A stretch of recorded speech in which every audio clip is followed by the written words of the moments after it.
Just on that last point, which I think is a really powerful one, I think one of the things I noticed happening, because all of these reports don't just go into an email inbox, they're all presented and discussed at the Primary Care Transformation Committee, and they've now built into their process, which is brilliant. Every meeting, there's a paper that looks at one of the areas of work that we in Healthwatch Essex have looked at. What were the recommendations? What's the background to the issue? What have we already done in response? What are we planning to do in response? And that's got some really good discussions going. But one of the things that really struck me early on when we first started taking these was just the power of, because each of these reports don't just have the figures that Chloe was talking, they also have quotes from people, and the power of that, because clinicians go into their line of work because they want to help people. And I think the power of just kind of presenting them with the unintended consequences of people, of the way that they carry out their work, can unlock a lot. But some of it is also just about the systems and the pressures of the current ways that, for example, GP practices have historically operated, that are now really causing them problems in a system that those processes weren't designed for. So some of the broader thinking that's going on, some of the work, for example, on digital strategy, that will give opportunities to pick up some things that Kevin's been flagging. I think we've got a duty to make sure that we keep sight of all of these issues in all of those bigger strategic bits of work. Indra, it looked like you just wanted to come in. Yeah, thank you. Sorry I meant to ask Sarah earlier. In a forum like this, is it possible to bring somebody with a lived or living experiences of all the things we've heard of to actually talk to us? Because as professionals, carers, volunteers, we can talk about them, but I think it would be so powerful to have somebody with a lived experience, whether it's with autism or with menopausal issue or VCS, to come to a forum like this and actually engage with us directly for next time, if possible. Yeah, I mean, one of the challenges we always have, of course, I mean, that's good practice that we would always encourage all organisations across the system to do. And certainly, if we were having a conference, that's something we would definitely want to build in. Of course, this is our annual general meeting. It is an opportunity for some of these discussions, but it's not fundamentally a policy conference. And there's always a balance for us in less than half a day. The more that we have lots of other discussions that are not about what we're doing, the less chance there is for people to find out about what we're doing, but also to challenge us on what we're doing. So completely agree with the point. I don't think we're likely to build that into our annual general meeting, other than, of course, the fact that lots of people are in the room today or on Zoom are people that are in our web of relationship precisely because they have got lived experience of lots of things. I'm sorry, Kevin, we've moved. We've moved past that on the agenda. I'm looking at the clock because I've got to make sure that there are many conferences. I've got to make sure. Sorry, Kevin, please. I've got to make sure that you all get to have. We've got to do the next two items and let you have lunch before we get kicked out. And I know people do want to have some really important conversations with Jeff and Joe over that lunch. So I will be brutal and move us on. You'll be pleased to hear the next item, which is not going to be a long one. There are no slides. I'm going to crunch it even further down than I'd originally. They gave me 10 minutes to start with. I said, if you do not want 10 minutes of me, give me 5. Give someone else 5 minutes longer for questions elsewhere. But we thought it was important to draw together some of the strands from this morning, just to think, particularly in the light of what's happened nationally, about where that leaves us in terms of where Hertfordshire's health and care services and the Hertfordshire and West Essex system goes next, and our role as Healthwatch Hertfordshire in all of that.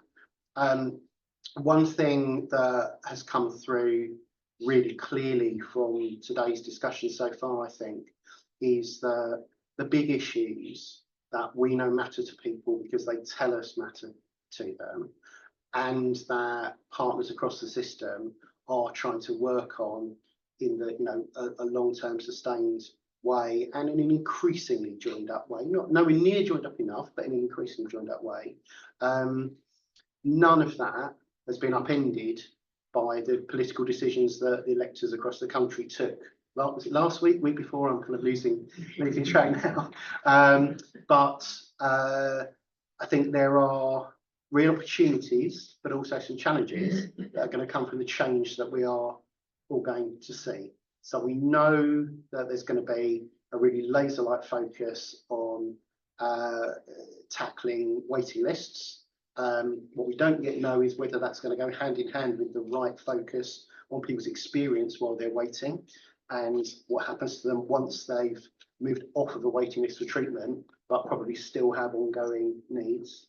There were some great announcements in the King's speech yesterday. Brilliant, finally, to see all of the work that's gone into reviewing the Mental Health Act will now turn into legislation to amend and update the Mental Health Act, which has huge implications, not just for people with serious mental health conditions, but also for a lot of people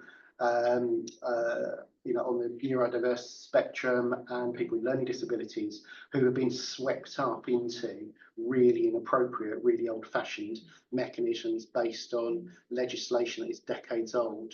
And also, of course, you know, lots of the conversations we're now involved in across the system, coming back to what Sarah was saying about prevention, are about the big population health, public health issues that will make the biggest difference to people's health in Hertfordshire long term. So seeing the fact that the tobacco and vaping bill is going to go ahead is a really important signal there.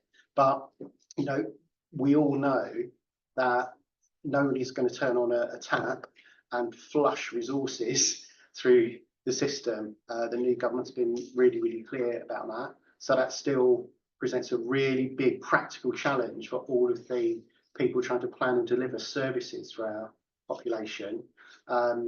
Even though the new government has tried to manage expectations about what it's promising and how quickly things will change, and try to be really clear that they're not going to pump money in across the board, it's going to be inevitable that quite a lot of people are going to have heard the overall message of change and are going to expect to see it happen quite quickly. We all want to see change and improvement happen quickly. I think they've been fairly clear on the areas where they will want to really drive rapid change. And it is going to be around things like elective waiting lists. It is going to be around things like access to GP services. But there is a risk with all of that. There's a twofold risk. There's a risk that the longer term issues that everyone has known about and everyone has talked about since time immemorial still get put on the back burner because they won't generate immediate delivery headlines. And we need to make sure that the way that people articulate their needs in Hertfordshire about those bigger long-term issues, including social care, of which there was absolutely no mention in the King's speech, we need to make sure that we keep that on the agenda. And also we need to make sure that where organisations are being pressed hard from national level or regional bits of NHS England, in the case of the health service, that doesn't turn into a messy process that ticks off the targets, but means that people end up with a poorer experience as they go through the system. So I think the broad challenges that we've always had as a Healthwatch, the things that we're here for as a Healthwatch, the things that people in Hertfordshire expect of us as a Healthwatch are unchanged. But the fact that there is now going to be the development of a 10-year long-term plan for health does give an opportunity for us to continue in the way we've been developing over the last couple of years, to map out where we think there are opportunities for people with voices to make the most difference, but to keep holding our partner organisations to account for their actions to get us to that end.